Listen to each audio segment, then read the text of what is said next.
زمانے کو ایک ایک رشتے کا تقدس میرے حضور نے بتایا۔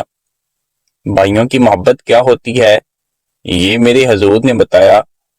حضور تشریف فرماتے، ایک بھائی تشریف لایا اور کہنے لگا، حضور میں کماتا ہوں، میرا بھائی نہیں کماتا، ہمارے اخراجات اکٹھے ہیں، میرے حصے کی کمائی میرا بھائی کھاتا ہے۔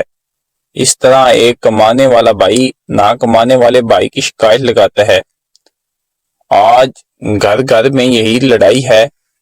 جب اس نے شکایت کی تو شانوں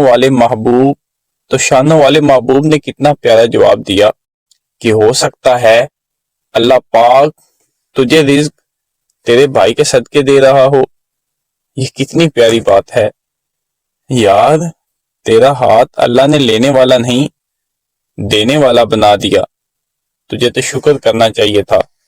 کسی درویش سے کسی نے پوچھا، آپ کروڑ پتی کیسے بنے؟ تو وہ کہنے لگا، میں نے اپنے سے نیچے والوں کو لاکھ پتی بنا دیا، قدرت نے مجھے کروڑ پتی بنا دیا۔ اللہ نے آپ کو مالدار بنایا ہے تو خدارا اس میں سے اللہ کے بندوں کی مدد کرو۔ اس وقت کچھ اخلاقیات معاشرے میں پھیلانے کی ضرورت ہے۔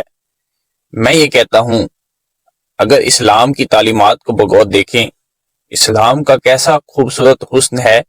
یہ روایت آپ نے سنی ہوگی کہ جو شخص 40 قدم کسی مردہ کے ساتھ چلے، اس کا سہارا بنے، اس کے جدا ہونے سے پہلے اس کے صغیرہ گناہ بخش دیے جاتے ہیں۔ جب کوئی شخص مردہ کا سہارا بنے، اس کے لیے اسلام نے اتنا انعام رکھا ہے، تو جب لوگ زندہ کا سہارا بنیں گے تو اس پر تو رب کی رحمتوں کی برسات ہوگی۔